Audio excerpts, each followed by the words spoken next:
Okay, estimation of working capital. Estimation of working capital में हमारे दो क्वेश्चन बचे हैं,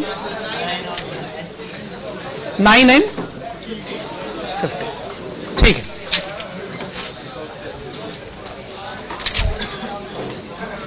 okay. Estimation of working capital के दो क्वेश्चन हैं, 9 और 15।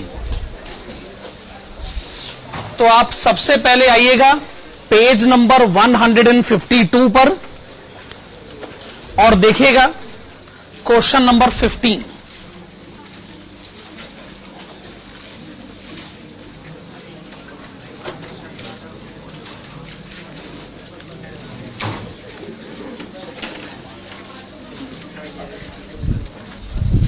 Page number 152, question number 15।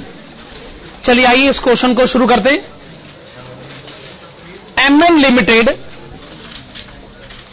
is commencing a new project for manufacture of electric toys.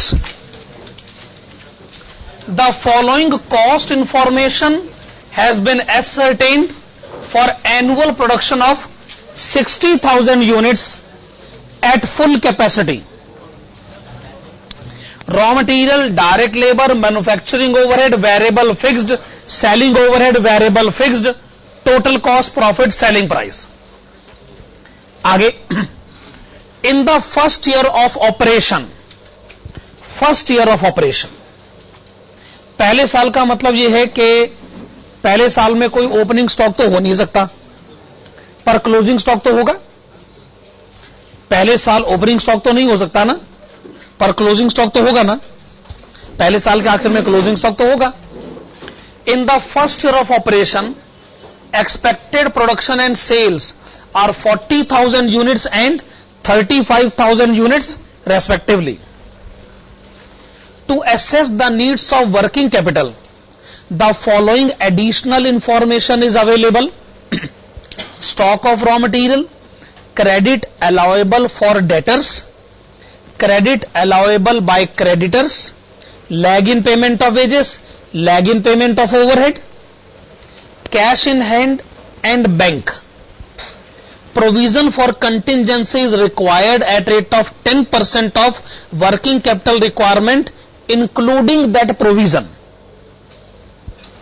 You are required to prepare projected statement of working capital requirement for the first year of the operation. Debtors are taken at cost. चलिए heading डालेगा,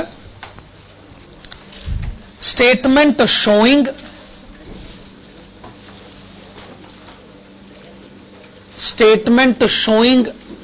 working capital requirement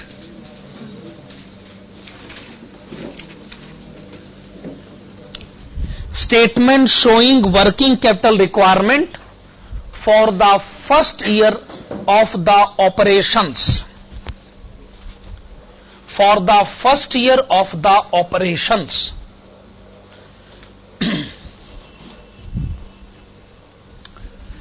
तो आइए current assets की list बना लेते हैं।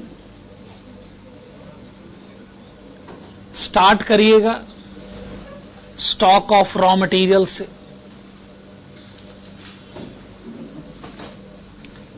Work in progress मेरे ख्याल से क्वेश्चन में गिवन नहीं है,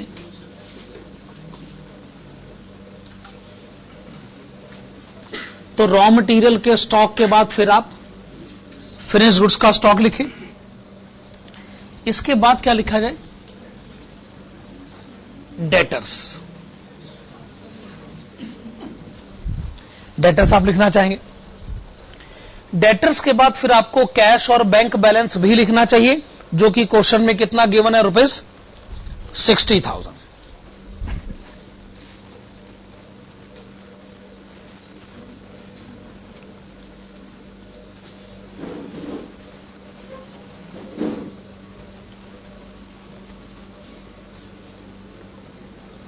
कोई और करंट एसेट है? कोई और करंट एसेट नहीं? ठीक है, इन चारों का हम टोटल करेंगे और उसको हम नाम देंगे टोटल करंट एसेट्स। इसमें से हम क्या माइनस करेंगे? Current liabilities.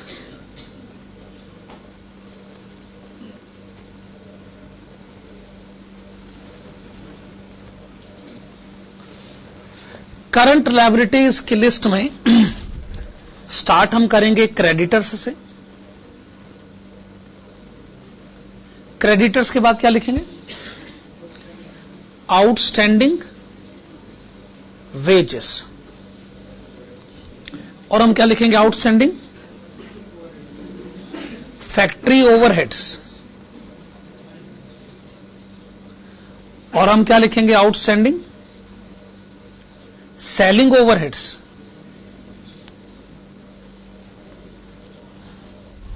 Outstanding factory overheads, outstanding selling overheads, यही सब है ना? ठीक है। करंट लायबिलिटीज का टोटल हम करेंगे, करंट एसेट में से माइनस करेंगे, और जो आंसर आएगा उसमें हम क्या ऐड करना चाहेंगे? Provision for कंटिंजेंसीज।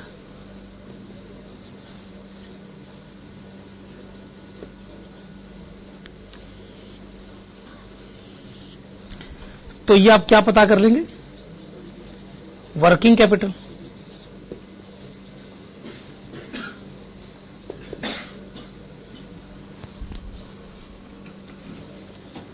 This is it. So this is the way to calculate the working capital. चलिए आइए नोट नंबर 1 बनाना शुरू करते। नोट नंबर 1 की हेडिंग डालेगा एनुअल स्टेटमेंट।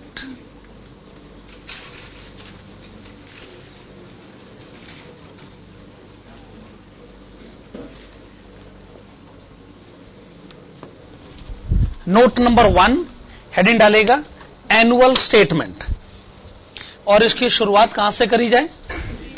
मटेरियल कॉस्ट से।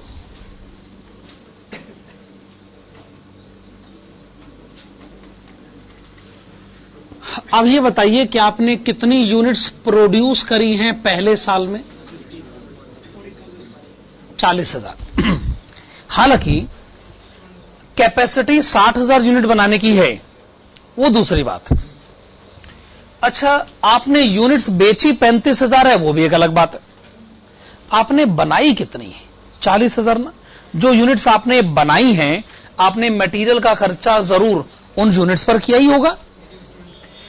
और क्वेश्चन में हमें लिखा है कि जो मटेरियल कॉस्ट है उसको पर यूनिट कितना माना जाए? ₹20।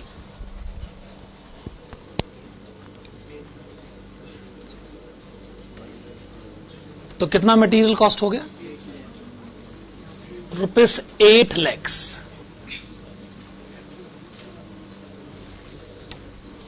ठीक है। दूसरी कॉस्ट कौन सी लिखी जाए? Labour cost. Per unit labour cost बताएंगे?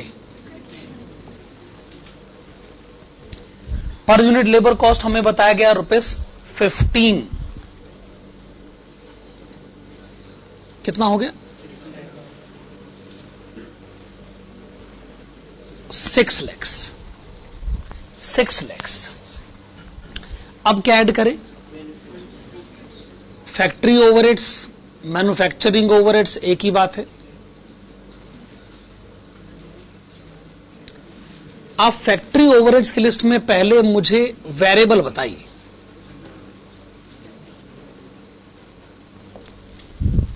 वो कहते हैं ₹15 पर यूनिट। तो ये हो गया 40,000 यूनिट्स एट रेट ऑफ ₹15। यही हो गया 6 लाख रुपए। 6 लाख हो गया। फिर आप मुझे फिक्स्ड भी बताएंगे। ओके, फिक्स हमको 10 रुपए पर यूनिट बताया जरूर गया, पर वो किस लेवल पर बताया गया? अगर यूनिट 60,000 हो तो आप कुछ ऐसे कहेंगे 60,000 units at the rate of ₹10। भाई अब अगर आपने यूनिट कम बनाई है तो इसमें हम क्या कर सकते हैं? फिक्स कॉस्ट तो जितना है उतना ही रहेगा। यूनिट्स कम बनाओ ज्यादा बनाओ वो तो बेकार की बात है। 6 लाख रुपए। खैर, फैक्ट्री ओवरहेड्स का टोटल 12 लाख रुपए, टोटल 26 लाख रुपए। 26 लाख के आगे क्या लिखा जाए? Factory cost. क्या इस क्वेश्चन में डेप्रीसिएशन का कहीं कोई नाम है? तो फिर सीधा फैक्ट्री कॉस्ट लिख देते हैं, वरना हम कैश फैक्ट्री कॉस्ट भी लिख सकते थे। अब आप इसमें ऐड करिएगा सेलिंग ओवरहेड्स।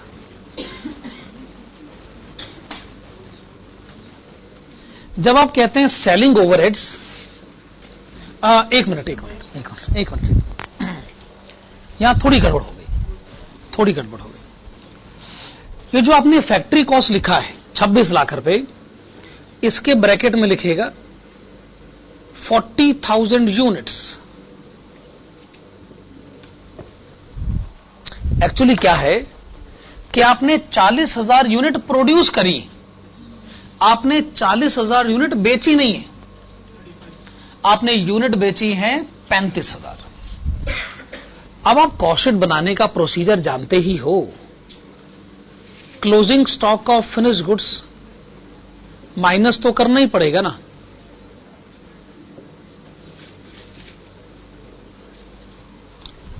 एक्चुअली पुराने क्वेश्चंस में क्या होता था कि क्लोजिंग स्टॉक भी होता था और ओपनिंग स्टॉक भी होता था।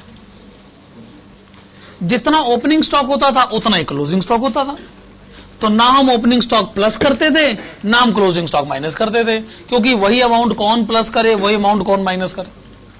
पर इस क्वेश्चन में ओपनिंग स्टॉक नहीं है पर क्लोजिंग स्टॉक है, क्योंकि ये फर्स्ट ईयर है। क्या ये बात सही?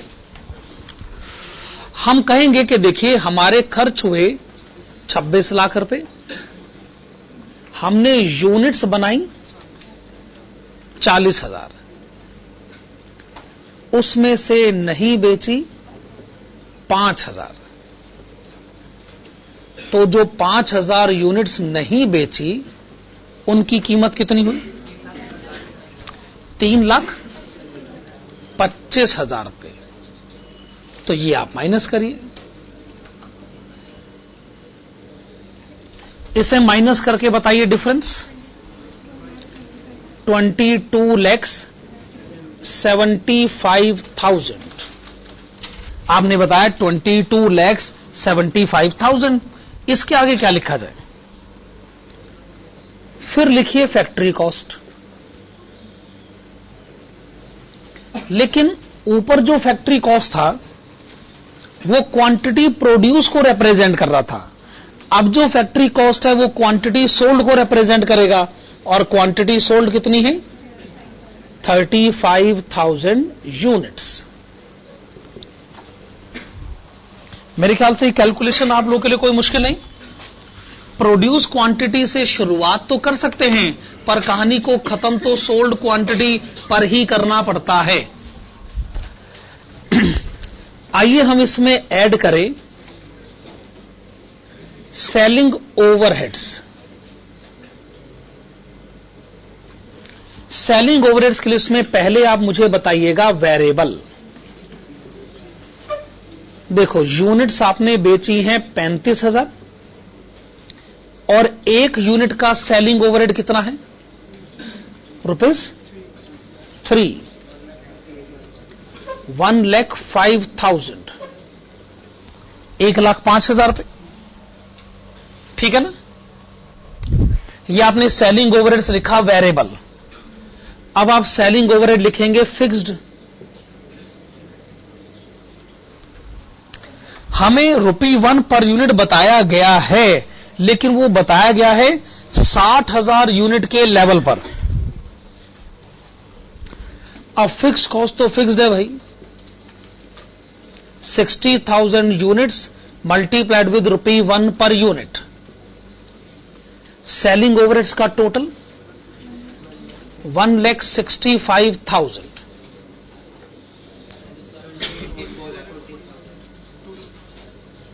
कॉस्ट ऑफ सेल्स कितना लिखा है? 24,40,000। प्रॉफिट तो खैर बैलेंसिंग फिगर आएगा। सेल्स, हमने यूनिट्स बेची हैं 35,000, एक यूनिट का सेलिंग प्राइस 80 रुपए। टोटल सेल बताएं 28 lakh. Profit 3,60,000।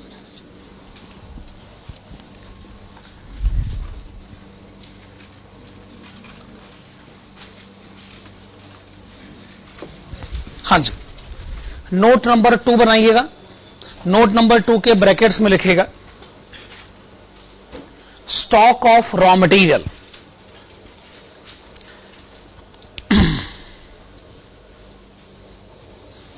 Note number 2, stock of raw material. Question में ये गिवन है कि आपके पास जो रॉ मटेरियल का स्टॉक है वो 3 महीनों के कंजम्पशन को रिप्रेजेंट करता है। अल्टरनेटिवली क्वेश्चन ये भी कह सकता था कि रॉ मटेरियल होल्डिंग पीरियड 3 महीने का है, तब हम ये कहते कि रॉ मटेरियल का स्टॉक 3 महीने के कंजम्पशन के इक्वल है। खैर अब तो उन्होंने सीधा ही कह दिया, तो आप लिखेंगे we are given that stock of raw material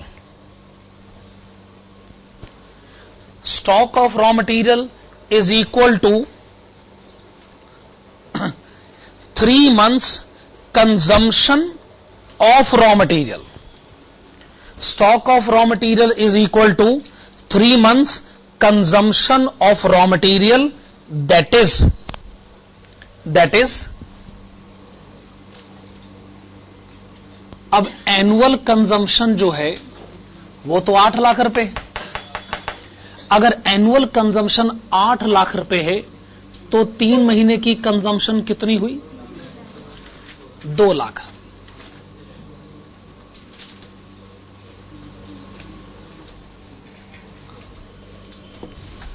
तो आइए स्टॉक ऑफ रॉ मटेरियल लिखा जाए ₹2 लाख।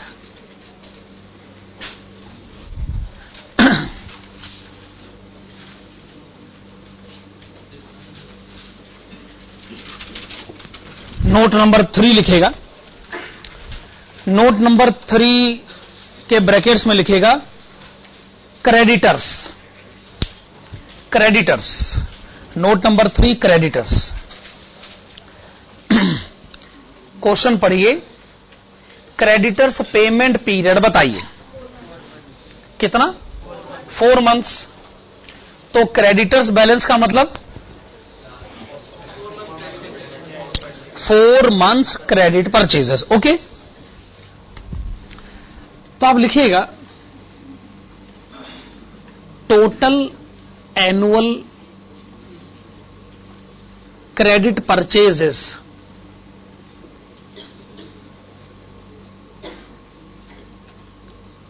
Multiplied with 4/12।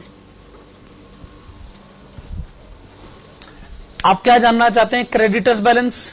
और आपका ओपिनियन है कि क्रेडिटर्स बैलेंस 4 महीनों की परचेज के इक्वल है।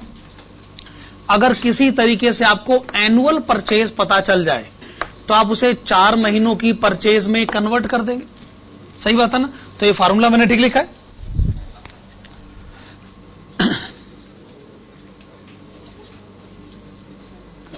परचेजेस के बदले में लिख रहा हूं annual consumption of raw material plus closing stock of raw material minus opening stock of raw material.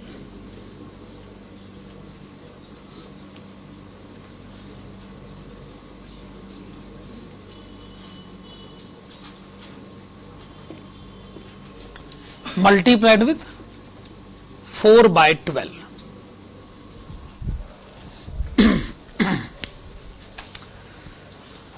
आपने अब तक जितने क्वेश्चन करे थे उनमें क्या होता था कि क्लोजिंग स्टॉक और ओपनिंग स्टॉक इक्वल होता था, लेकिन ये तो क्वेश्चन कहता है फर्स्ट ईयर है, तो फर्स्ट ईयर में क्लोजिंग स्टॉक तो होगा लेकिन ओपनिंग स्टॉक तो नहीं होगा ना। तो जब ऐसा है तो मैं परचेजेज और कंजम्पशन को इक्वल कैसे मान सकता हूं? फर्स्ट ईयर में मेरे पास ये फैसिलिटी अवेलेबल नहीं है, ये काम मैं नहीं कर सकता, तो मुझे ऐसे कैलकुलेट करना पड़ेगा। अगर क्लोजिंग और ओपनिंग स्टॉक इक्वल मान लिया जाए तो फिर तो वो कैंसिल आउट हो जाएगा, फिर तो परचेजेज और कंजम्पशन का एक ही मतलब हो जाएगा, पर यहां तो एक मतलब नहीं हो सकता ना। अच्छा, कंजम्पशन कहां है? कंजम्पशन तो 8 लाख है।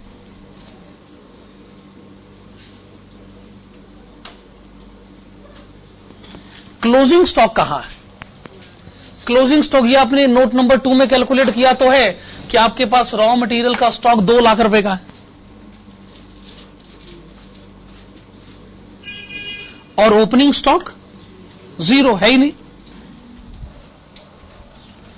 आपने मटेरियल कंज्यूम किया 8 लाख, क्लोजिंग स्टॉक 2 लाख। अच्छा बताओ खरीदा कितना? 10 लाख। उसमें से 8 लाख खर्च कर लिया, 2 लाख पड़ा हुआ है। तो इसका मतलब आपने पहले साल सामान ज्यादा खरीदा। पहले साल ज्यादा खरीदना ही पड़ता है क्योंकि पहले साल क्लोजिंग स्टॉक जो मेंटेन करना है। तो पहले साल की परचेज 10 लाख, पर हम तो 4 महीने की परचेज आपसे जानना चाहते। 3,33,333। क्या ये बात सही?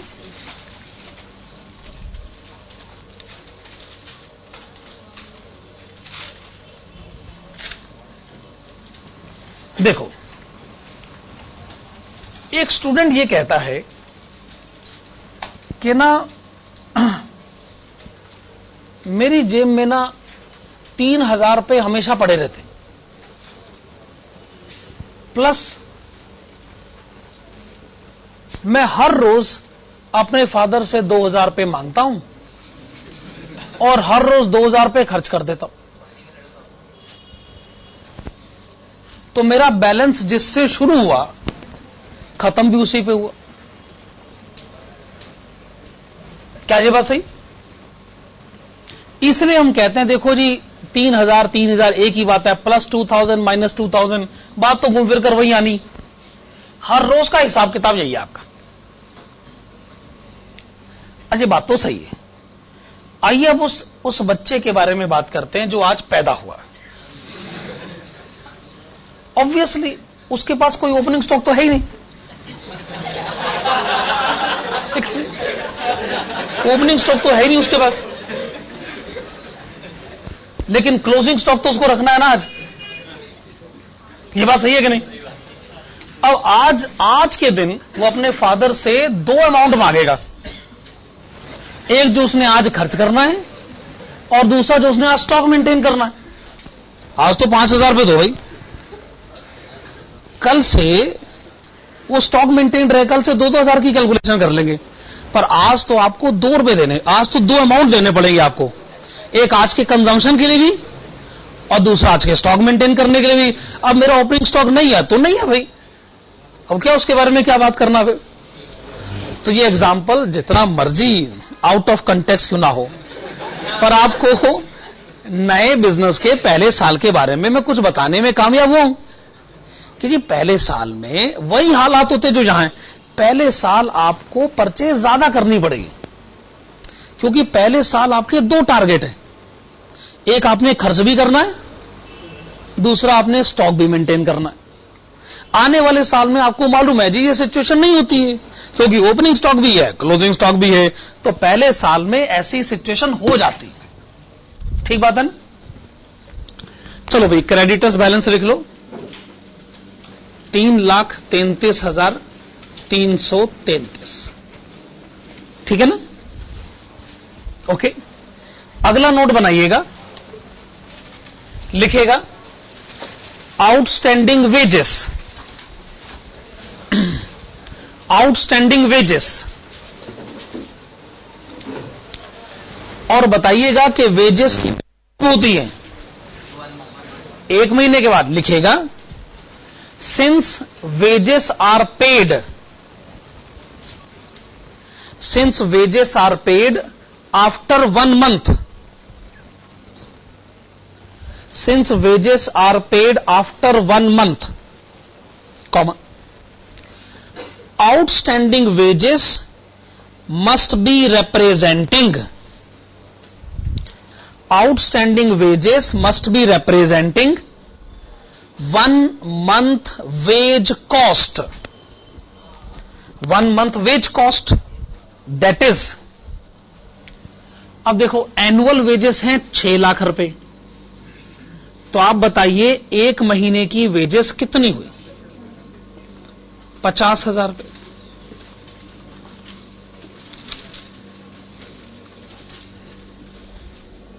तो आप आउटस्टैंडिंग वेजेस रिकॉर्ड करिएगा 50,000 रुपए,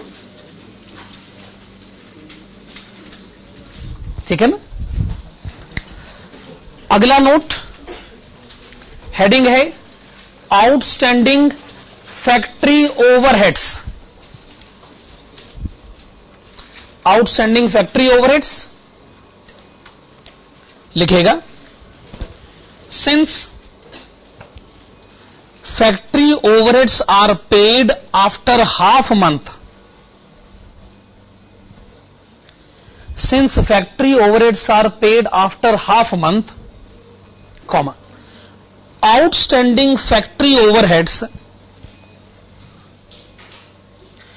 outstanding factory overheads must be representing, outstanding factory overheads must be representing half month overheads, half month overheads, that is. अब एनुअल फैक्ट्री ओवरहेड्स आप एनुअल स्टेटमेंट में देखें 12 लाख रुपए, ये है एनुअल फैक्ट्री ओवरहेड। मुझे एनुअल फैक्ट्री ओवरहेड नहीं, आधे महीने के फैक्ट्री ओवरहेड चाहिए, तो आप 0.5 से मल्टीप्लाई करें, 12 से डिवाइड करें, ₹50,000।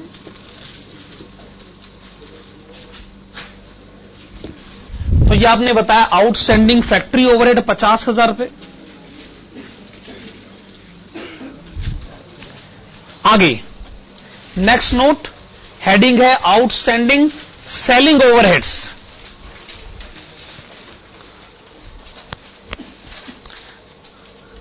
आउटस्टैंडिंग सेलिंग ओवरहेड्स, और आप लिखेंगे since selling overheads are paid, since selling overheads are paid after half month, since selling overheads are paid after half month, comma, outstanding selling overheads, outstanding selling overheads must be representing half month selling overheads, that is. अब annual selling overheads हैं 1,65,000, आप पता करिए आधे महीने के selling overhead, दोबारा बोलिए,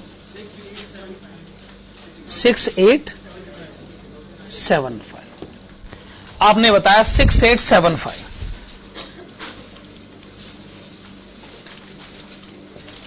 करंट लायबिलिटीज का टोटल 4,40,208।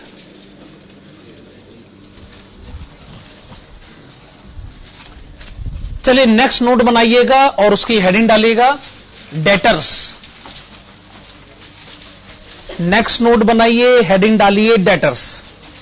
बताइए क्वेश्चन में डेटर्स कलेक्शन पीरियड 1.5 month, आप लिखेंगे since debtors collection period is 1.5 months, 1.5 months, comma, the debtors balance must be representing, the debtors balance must be representing 1.5 months credit sales. That is, अब देखो annual credit sale है 28 लाख रुपए की, तो 1.5 महीने की क्रेडिट सेल कितनी हुई?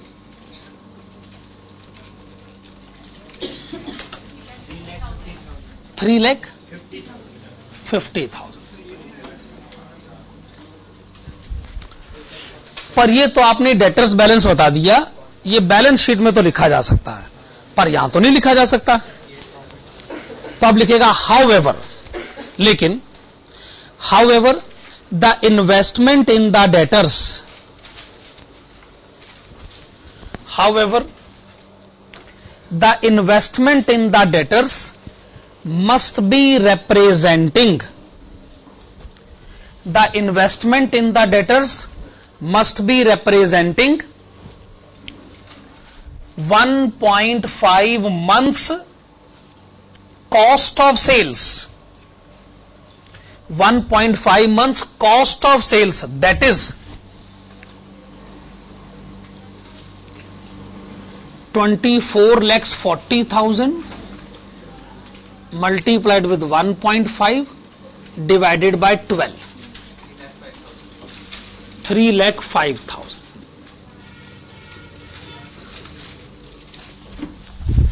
तो डेटर्स बैलेंस लिखेगा 3,05,000 रुपए।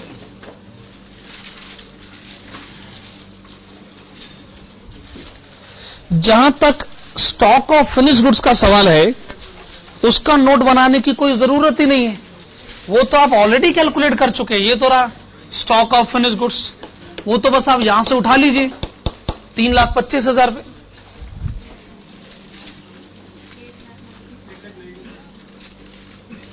करंट एसेट्स का टोटल 8,90,000।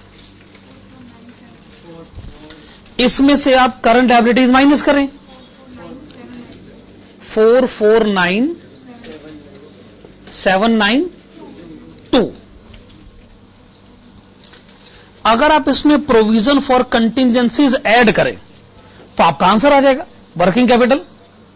तो प्रोविजन फॉर कंटिंजेंसीज कितना होना चाहिए? 10% किसका? प्रोविजन के बाद जो फाइनल आंसर आएगा क्या उसका 10% चाहिए? क्वेश्चन में लिखा हुआ ना। इसका मतलब जो वर्किंग कैपिटल चाहिए फाइनली उसका 10% चाहिए प्रोविजन। तो अगर ये आंसर 100 है तो ये 10 है, ये 90 है। तो ये वाला आंसर अगर 90 है, 449,792, अगर ये अपने आप में 90 को रिप्रेजेंट करता है तो 10 कितना हुआ? 49977, 49977। अब आप दोनों का टोटल करें, 499,769।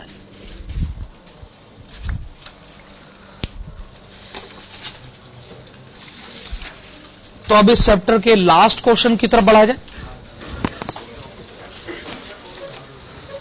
हां जी, चैप्टर का नाम है estimation of working capital. Last question, question number 9।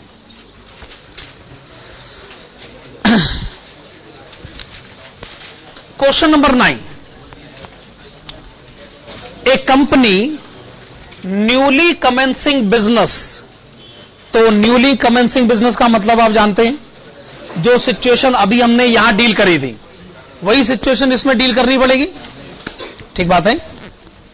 A company newly commencing business in the year 2011 has under mentioned projected profit and loss account sales less cost of goods sold, gross profit less administration and selling expenses profit. The above computed cost of goods sold has been arrived at as under material, wages and manufacturing expenses, depreciation, less stock of finished goods 10%. The figures given above relates only to finished goods and not to work in progress. Goods equal to 15% of the year's production in terms of physical units will be in process on the average, requiring full material but only 40% of other expenses. The company believes in keeping material equal to 2 months consumption in stock. All expenses will be paid 1 month in arrear. Supplier of material will extend 1.5 month credit. Sales will be 20% for cash and rest at 2 months credit. The company wishes to keep rupees 80,000 in cash. Prepare an estimate of requirement of working capital, number 1 on total basis and number 2 on cash cost basis. Cash cost basis का मतलब तो आप जानते हैं कि depreciation और profit को exclude किया जाए. टोटल बेसिस का मतलब क्या होता है? इंक्लूड किया जाए. तो क्वेश्चन कहता है कि आप आंसर को 2 बार दीजिए. पहला आंसर किस बेसिस पर होना चाहिए? डेप्रीसिएशन और प्रॉफिट को इंक्लूड करके, और दूसरा आंसर एक्सक्लूड करके. हेडिंग डालेगा number 1,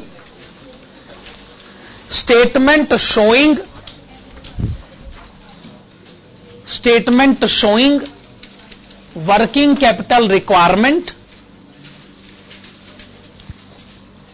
statement showing working capital requirement on total basis, statement showing working capital requirement on total basis. Total basis के ब्रैकेट में लिखेगा इंक्लूडिंग डेप्रीसिएशन एंड प्रॉफिट. आपने लिखा इंक्लूडिंग डेप्रीसिएशन एंड प्रॉफिट. तो आइए पहले करंट एसेट्स की लिस्ट बना लेते हैं. करंट एसेट्स में सबसे पहले क्या लिखा जाए? Stock of raw material. Number 2 क्या लिखा जाए? Stock of WIP. नंबर 3 क्या लिखा जाए? Stock of finished goods. Number 4 क्या लिखा जाए? डेटर्स. कैश की सिचुएशन है ना? कैश कितना है?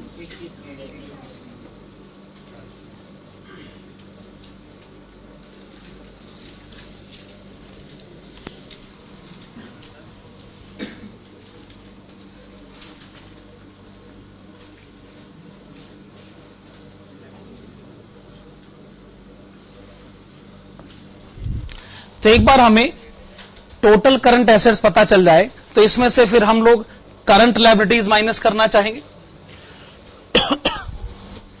करंट लायबिलिटीज की लिस्ट में सबसे पहले किसका नाम लिया जाए? क्रेडिटर्स.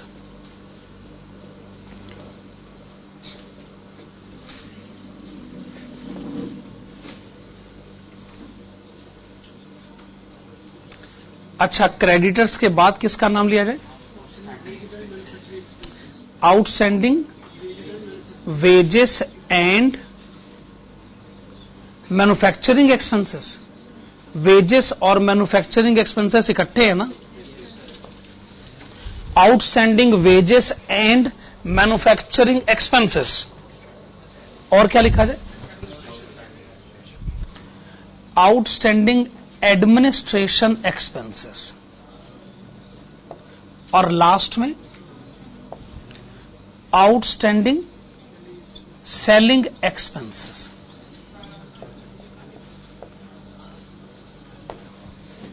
बस.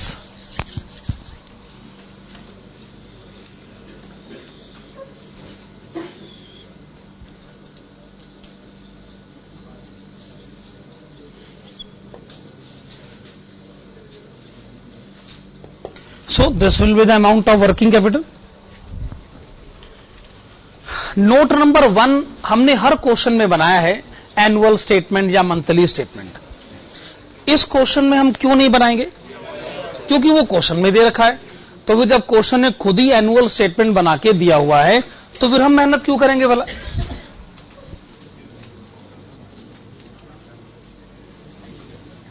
चलिए नोट नंबर 1 बनाइएगा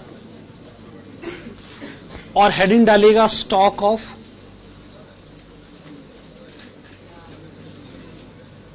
WIP।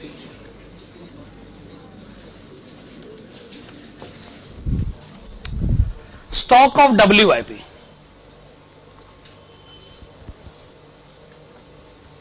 नोट नंबर 1 हेडिंग है स्टॉक ऑफ WIP। देखिए ये तो तय है कि आपने अगर 100 यूनिट्स बनाई हैं, ये एक्सप्लेनेशन बहुत इंपॉर्टेंट है। अगर आपने 100 यूनिट्स बनाई हैं तो आपने काम शुरू किया था 115 यूनिट पर। ये क्वेश्चन में कहीं लिखा है, ये क्वेश्चन में कहीं लिखा है goods equal to 15% of years production in terms of physical units will be in process. यानी अगर आपने 100 यूनिट बनाई है तो 100 यूनिट का 15% 15 यूनिट, जरूर 115 यूनिट पे काम शुरू हुआ है, उसमें से 15 यूनिट पर अभी काम चल रहा है और 100 यूनिट पूरी तरह बन गई। फिर क्वेश्चन कहते हैं जो 100 यूनिट बन गई है ना, इस पर मटेरियल डिपार्टमेंट ने खर्च करे हैं 8,40,000। इस पर वेजेस और मैन्युफैक्चरिंग एक्सपेंसेस ने खर्च करे हैं 6,25,000। इस पर डेप्रीसिएशन कितना खर्च हुआ है? 2,35,000। क्या ये बात आप आइडेंटिफाई कर पा रहे हैं कि ये खर्चा जो है ये उन यूनिट्स पर किया गया जो पूरी तरह बनी है? क्या आप इस बात को आइडेंटिफाई कर पा रहे हैं? इस स्टेटमेंट को पढ़िए भी और अंडरलाइन भी करिए। The figures given above relates only to finished goods and not to work in progress.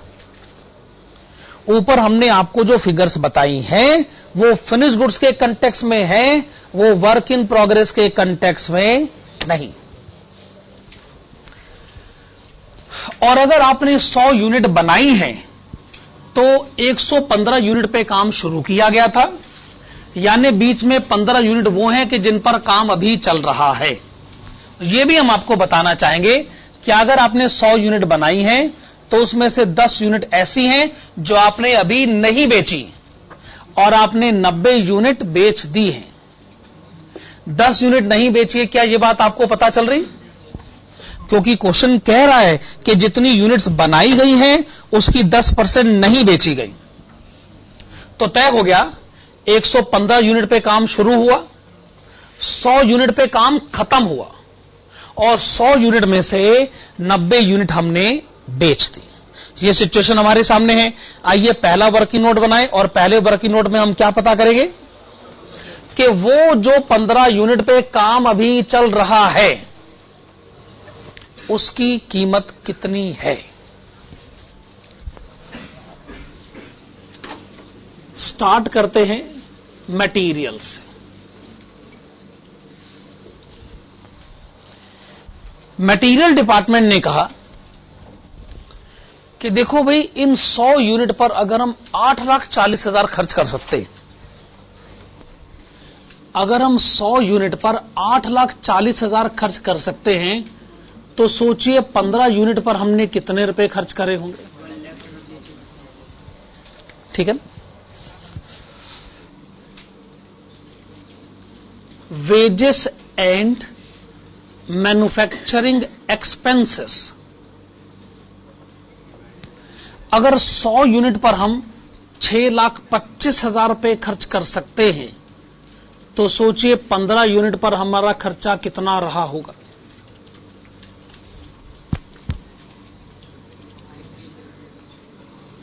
Depreciation, अगर 100 यूनिट का डेप्रीसिएशन 2,35,000 है तो 15 यूनिट का डेप्रीसिएशन कितना रहा होगा?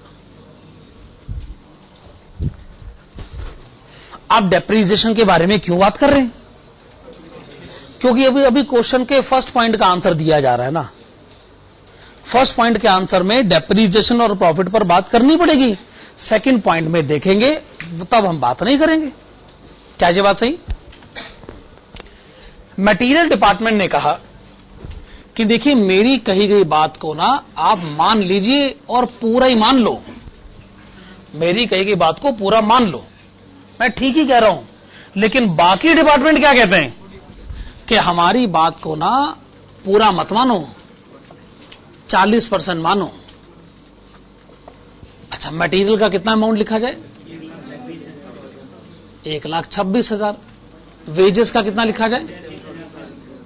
37,500। और डेप्रीसिएशन 14,100। टोटल 1,77,600, 1,77,600। अब ठीक है एकदम। ये हमने स्टॉक ऑफ रॉ मटेरियल एक ढंग से कैलकुलेट किया। अगर 100 यूनिट बनाने में इतने रुपए खर्च होते हैं तो 15 यूनिट बनाने का खर्चा कितना है, अकॉर्डिंगली या 100% लिया गया या 40% लिया गया। चलो भी स्टॉक ऑफ WIP रिकॉर्ड करो। 1,77,600 रुपए।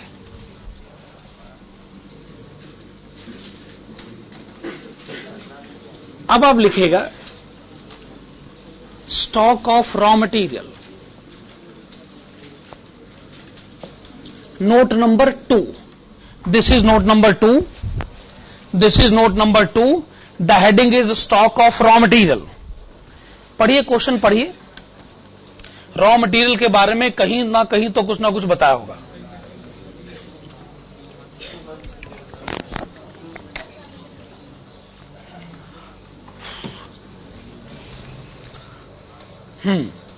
इसका मतलब आपके पास जो रॉ मटेरियल का स्टॉक पड़ा है ना, वो 2 महीनों के कंजम्पशन के इक्वल है। फिर तो बहुत आसान है हमारे लिए, फिर तो हम जानते हैं हमें क्या करना है। टोटल एनुअल कंजम्पशन, किसी तरीके से एनुअल कंजम्पशन पता कर लीजिए और उसे 2/12 से मल्टीप्लाई कर दीजिएगा, बस हो गया आंसर। तो फटाफट बताओ कि मटेरियल डिपार्टमेंट का कंजम्पशन कितना है। बताओ मटेरियल डिपार्टमेंट का कंजम्पशन कितना?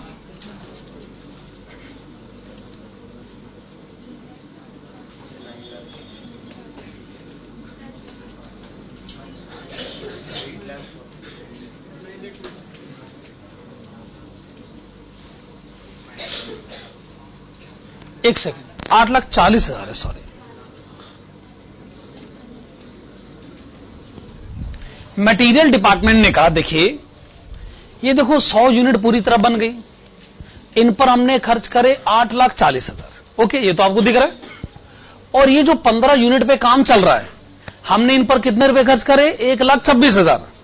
तो 8,40,000 भी हमारे खर्च हुए, 1,26,000 भी हमारे खर्च हुए, तो हमारा खर्चा है 9,66,000। ये हमारा एनुअल कंजम्पशन है टोटल। तो आप पता कर लीजिए 2 महीने का कितना हुआ।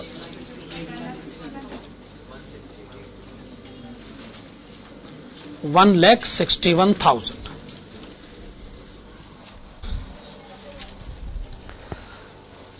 देखो भाई, टोटल कंजम्पशन पता करें, 2 महीनों में कन्वर्ट करें, बस सीधी सी तो बात है। कोई बहुत ज्यादा मुश्किल बात तो मैं कह भी नहीं रहा हूं। एक्चुअली क्वेश्चन कॉम्प्लिकेटेड क्यों हो गया? क्योंकि ये इंफॉर्मेशन जो है ना, वो ये कहता है जी ये इंफॉर्मेशन क्वांटिटी प्रोड्यूस की है, वर्क इन प्रोग्रेस की इंफॉर्मेशन इसमें शामिल नहीं है। सारी प्रॉब्लम यहां से आ रही है। खैर चलिए, आपने स्टॉक ऑफ रॉ मटेरियल पता किया 1,61,000, ठीक है ना। अब आप एक काम करिए, लिखिएगा क्रेडिटर्स। क्रेडिटर्स, अगला नोट क्रेडिटर्स। क्वेश्चन पढ़िए, क्रेडिटर्स पेमेंट पीरियड बताइए। 1.5 महीना।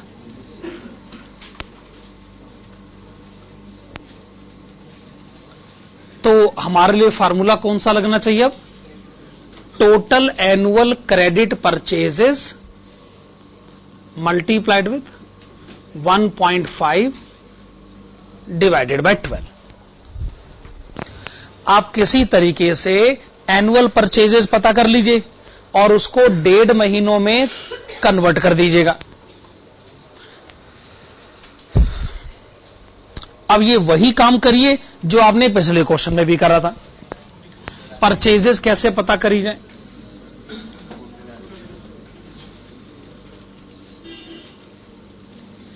Annual consumption of raw material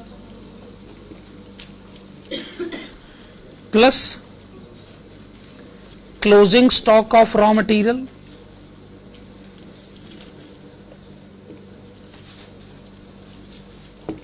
minus opening stock of raw material.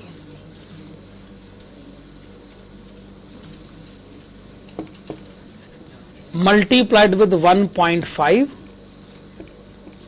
Divided by 12। ठीक है, बस ये कैलकुलेशन करनी है आपको। तो एनुअल कंजम्पशन कहां से लिखा जाए? एनुअल कंजम्पशन तो आप जहां से भी करिए, ये रहा एनुअल कंजम्पशन 9,66,000।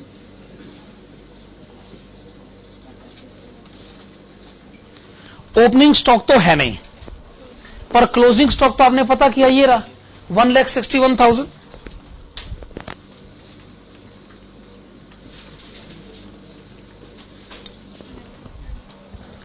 इससे आपको टोटल परचेजेस पता चलेंगी। अगर ये टोटल परचेजेस है तो आपको बताना है कि 1.5 महीने की परचेजेस कितनी हुई।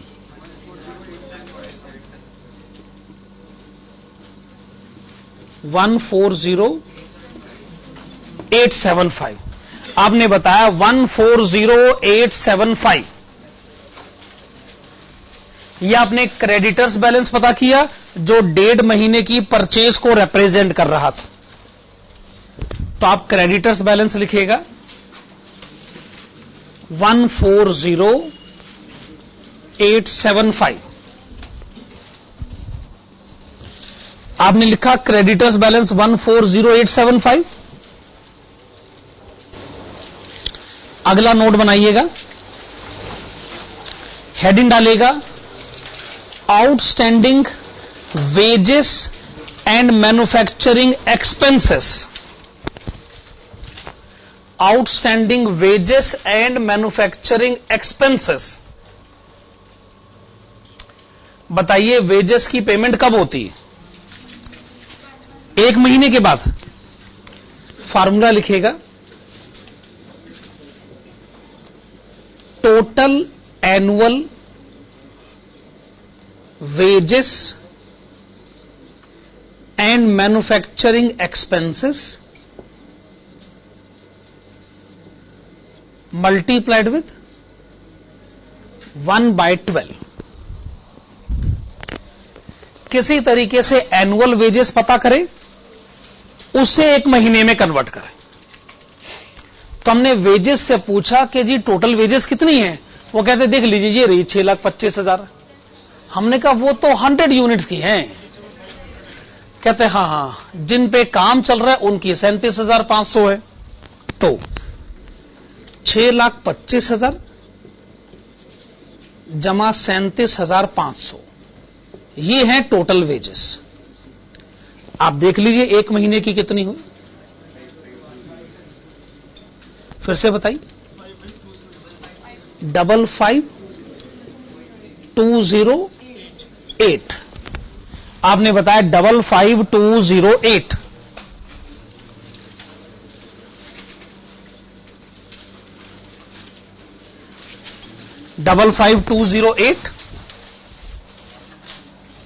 55208। अगला वर्किंग नोट बनाइएगा, आउटस्टैंडिंग एडमिनिस्ट्रेशन एक्सपेंसेस। तो एडमिनिस्ट्रेशन एक्सपेंसेस की पेमेंट कब होती है? 1 महीने के बाद। तो फिर तो बहुत आसान है हमारे लिए। Annual administration expenses multiplied with 1/12। Annual administration expenses question में गिवन है 1,40,000। 1,40,000 अगर एनुअल एडमिनिस्ट्रेशन एक्सपेंसेस हैं तो 1 महीने के कितने हुए? 11,667। 11,667। तो आप लिखे outstanding administration expenses 11,667। Okay, simple calculation है एकदम। अगला वर्किंग नोट बनाइएगा, हेडिंग है outstanding selling expenses. Outstanding selling expenses ये भी 1 महीने के बाद पे होते हैं, तो इनका भी यही फॉर्मूला लिखा जाए, annual selling expenses multiplied with 1/12। Annual selling expenses 1,30,000। आप इसे 1 महीने में कन्वर्ट करें, 10833। ओके, आपने बताया आउटस्टैंडिंग सेलिंग एक्सपेंसेस 10833।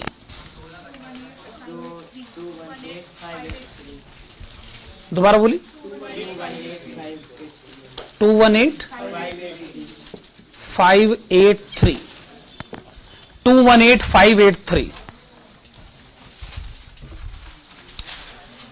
अगला वर्किंग नोट, हेडिंग है डेटर्स। अगला वर्किंग नोट हेडिंग है डेटर्स। क्वेश्चन पढ़िए, डेटर्स कलेक्शन पीरियड बताइए। 2 महीने का। तो डेटर्स कैलकुलेट करने का फॉर्मूला क्या होना चाहिए? आप खुद सोचिए, अगर डेटर्स कलेक्शन पीरियड 2 महीने का है तो इसका मतलब जो डेटर्स बैलेंस है वो है 2 महीनों की क्रेडिट सेल। तो फॉर्मूला होना चाहिए टोटल एनुअल क्रेडिट सेल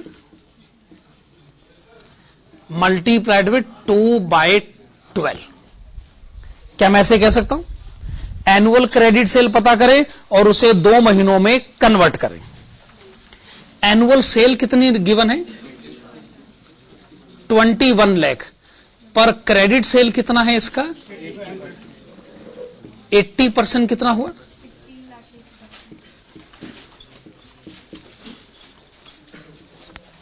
16,80,000 है एनुअल क्रेडिट सेल। पर हम जानना चाहते हैं 2 महीनों की क्रेडिट सेल, 2,80,000। आपने बताया 2,80,000। डेटर्स बैलेंस लिखिएगा 2,80,000।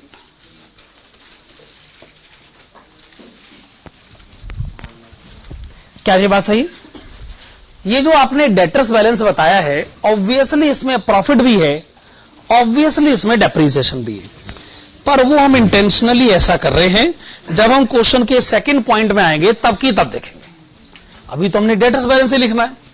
चलो अभी लास्ट वर्किंग नोट बनाइएगा, stock of finished goods. Last working note बनाइएगा, stock of finished goods.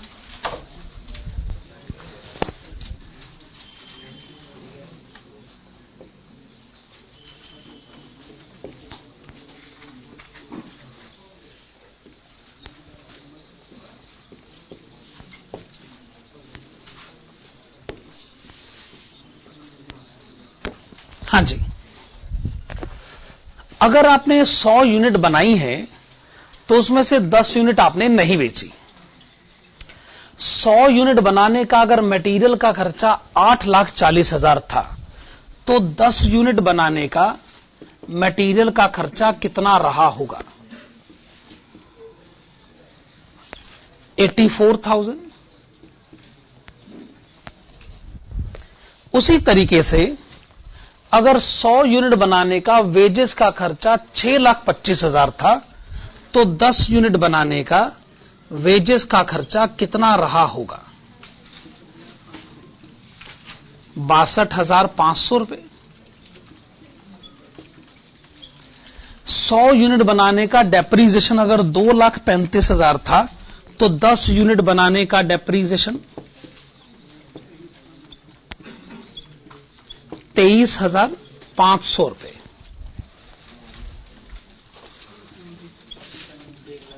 Total बताएंगे?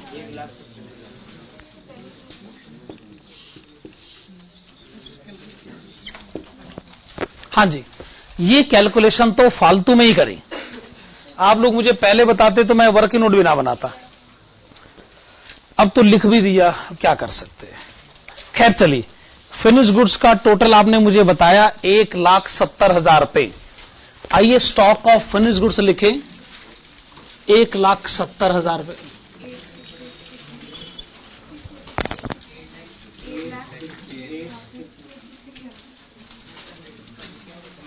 करंट एसेट्स का टोटल 868,600, उसमें से करंट लायबिलिटीज माइनस कर दें।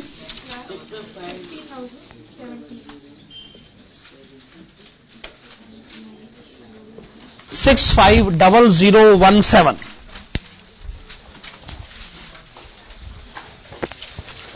ये आपने बताया working capital total base.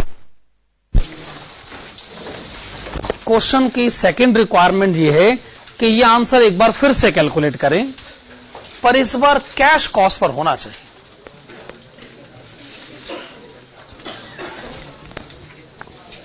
Obviously वो आप अपने आप कर लेंगे, तो आइए फिर कर लेते हैं। हेडिंग डालेगा, जब कॉन्फिडेंस है तो करके देख लेते हैं। तो हेडिंग डालेगा statement showing working capital requirement, statement showing working capital requirement on cash cost basis. Statement showing working capital requirement on cash cost basis. Okay, तो आइए इसका आंसर शुरू करते हैं।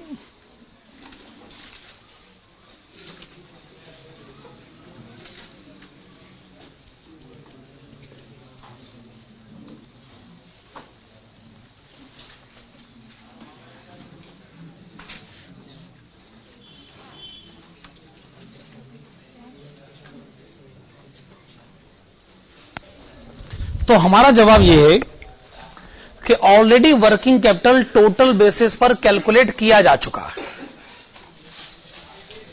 जब इतनी मेहनत करी है तो फिर उसी मेहनत को इस्तेमाल करते। अगर आपने उस वर्किंग कैपिटल की कैलकुलेशन में कुछ गलतियां कर दी थी तो आइए हम उन गलतियों को सुधार देते। इससे हमारा आंसर कैश कॉस्ट बेसिस में अपने आप ही कन्वर्ट हो जाएगा। Minus depreciation included in stock of WIP। पहली गलती WIP के स्टॉक में हुई। नोट नंबर 1 में उसको देखा जा सकता है कि जब हम नोट नंबर 1 में WIP का स्टॉक कैलकुलेट कर रहे थे तो उसमें 14,100 का डेप्रीसिएशन इंक्लूडेड था। ऑब्वियसली कैश कॉस्ट बेसिस का मतलब ही यही है कि वो 14,100 का डेप्रीसिएशन इंक्लूडेड नहीं होना चाहिए था। अगर यही आपकी सोच है तो फिर आप माइनस कर दीजिए, सिचुएशन ठीक हो जाएगी। तो ये आपने पहली गलती सुधार दी। WIP के स्टॉक में जो डेप्रिसिएशन इंक्लूडेड था आपने उसे माइनस करने की बात कह दी। ओके, माइनस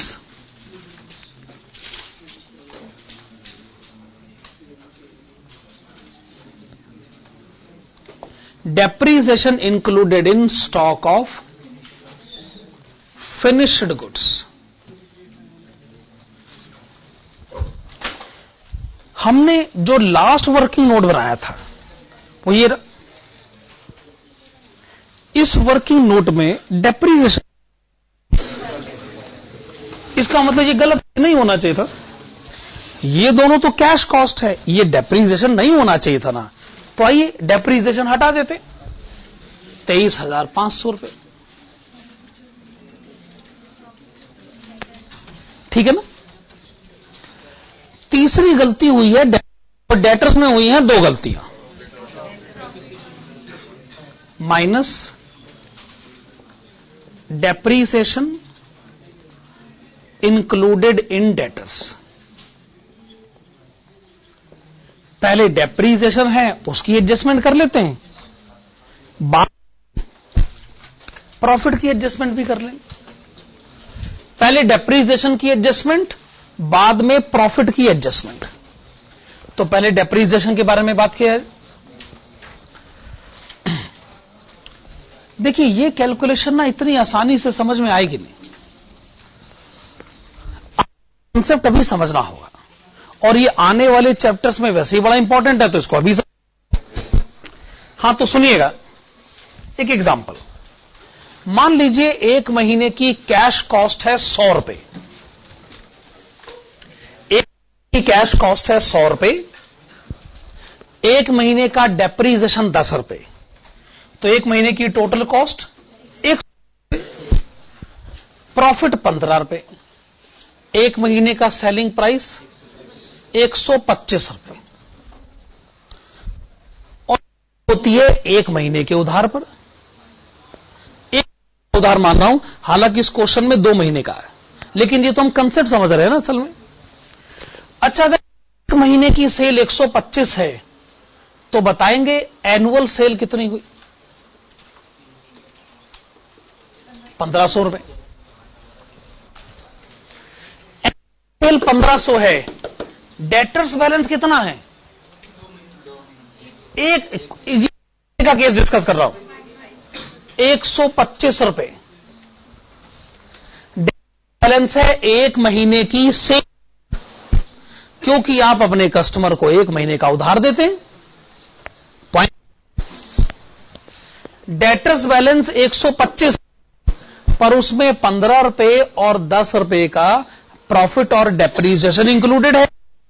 डेटर्स में हमारी इन्वेस्टमेंट कितनी है? 100 रुपए है एक महीने की कैश कॉस्ट। मैं आपसे इतना सा पूछना चाहता हूं कि मैं 125 से 100 तक पहुंचू के, मुझे इसमें से 10 और 15 रुपए माइनस कर देने चाहिए। क्या ये बात सही है? दूसरे शब्दों में डेटर्स का मतलब है एक महीने की सेल, क्योंकि डेटर्स का एक महीने का है, उसमें से 10 क्या है? एक महीने का डेप्रिसिएशन। 15 करिए, 15 क्या है? एक महीने का प्रॉफिट। इस हमारा काम हो जाएगा ना। तो आपको 125 मालूम है और आपको 100 रुपए तक पहुंच, तो आपको 10 और 15 माइनस करना है। 10 एक महीने का डेप्रिसिएशन और 15 है एक महीने का प्रॉफिट। इस बात रखिएगा, है कि नहीं? अब हमने यही कैलकुलेशन इस क्वेश्चन में कर, क्वेश्चन में लिखा है टोटल डेप्रिसिएशन है 2,35,000 रुपए। क्या ये कहीं लिखा? टोटल डेप्रिसिएशन 2,20,000 है। आपसे कोई टोटल डेप्रिसिएशन नहीं पूछ रहा, हम आपसे पूछ रहे हैं इसमें डेप्रिसिएशन कितना है। चूंकि डेटर्स को क्रेडिट दिया जाता है 2 महीने, तो डेटर्स में डेप्रीजिएशन 2 महीने का डेप्रीजिएशन, ठीक है ना। पर अभी 2 महीने तक तो देंगे, पहले कैलकुलेशन तो ठीक कर ले हम अपनी। 2,35,000 टोटल डेप्रीजिएशन तो क्वांटिटी का डेप्रीजिएशन है, होल्ड क्वांटिटी का डेप्रीजिएशन तो पता कर लीजिए। तो मैंने कहा था ये ज्यादा देर चलने वाली है।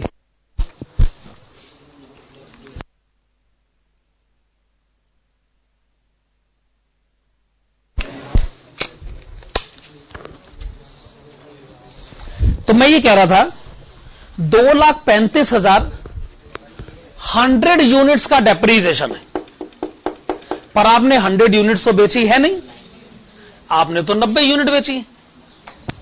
10 यूनिट कहां है? Closing stock of finish goods. आपने अभी अभी closing stock of finish goods का डेप्रीजिएशन बताया है 23,500 रुपए। अरे 2,35,000 का ही तो 10% है ये, यानी 2,35,000 का 10% स्टॉक ऑफ फिनिश गुड्स में चला गया और 90% क्वांटिटी सोल्ड का डेप्रीजिएशन है। अगर ये क्वांटिटी सोल्ड का डेप्रीजिएशन है तो मैं जानना चाहता हूं जो क्वांटिटी मैंने उधार पर बेची है उसका डेप्रीजिएशन कितना है? 80%। पहले मैं प्रोड्यूस क्वांटिटी के डेप्रीजिएशन की तरफ गया, फिर सोल्ड क्वांटिटी का डेप्रीजिएशन, फिर क्रेडिट सोल्ड क्वांटिटी का डेप्रीजिएशन, पर जो भी है तो टोटल डेप्रीजिएशन मैं आपसे पूछ रहा हूं 2 महीनों का डेप्रीजिएशन।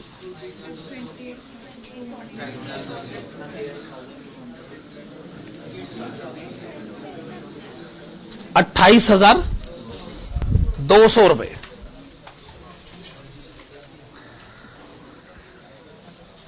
देखिए, अगर महीने का डेप्रीजिएशन 10 रुपए है तो पूरे साल का डेप्रीजिएशन 120 रुपए है।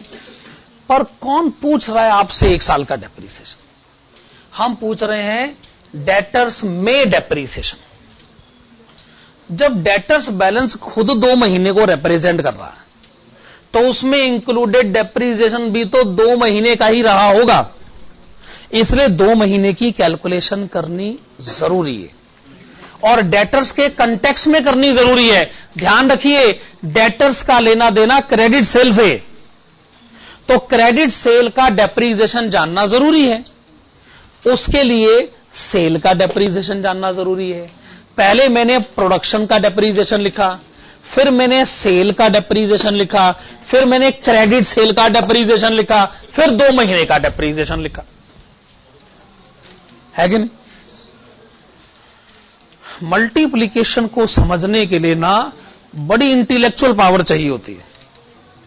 क्यों मल्टीप्लिकेशन होता है, किस लिए होता है, न्यूमरेटर डिनोमिनेटर किस हिसाब से तय करे जाते हैं। अभी एक कैलकुलेशन और है, उसे भी समझिएगा। Minus profit included in debtors. हम आपसे ये नहीं पूछ रहे कि टोटल प्रॉफिट आप कितना कमाते हैं, हमने तो बस एक सवाल पूछा है, डेटर्स के अंदर प्रॉफिट कितना। जवाब है जी, जब डेटर्स बैलेंस खुद 2 महीने को रिप्रेजेंट करता है तो उसमें इंक्लूडेड प्रॉफिट भी 2 महीने को रिप्रेजेंट करता होगा। टोटल प्रॉफिट कितना लिखा है, उसका करिए 80%। 90% तो नहीं करोगे ना, क्योंकि जितना भी सामान बेचा गया है उस पे 3 लाख का प्रॉफिट कमाया गया है और 80% सामान उधार पर बेचा गया है, तो जितना सामान उधार पर बेचा गया है उस पे इतना प्रॉफिट कमाया गया है। पर टोटल प्रॉफिट मत बताइए, 2 महीने का प्रॉफिट बताइए। 40,000 डिफरेंस बताइए। 5 2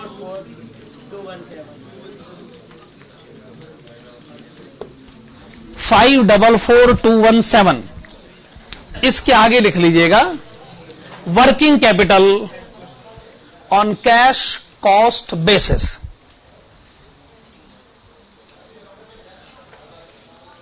ठीक बात है ना? अब हमारे पास इतना सारा टाइम बचा हुआ है, पिछली बार भी थोड़ा गड़बड़ हो गई थी। यही चाहते हो ना कि और आधे घंटे क्लास अभी आगे बढ़ाई जाए, पर पिछली बार तो मुझे क्वेश्चन मिल गया था, शायद मैंने एक एक्स्ट्रा क्वेश्चन करवाया था ना।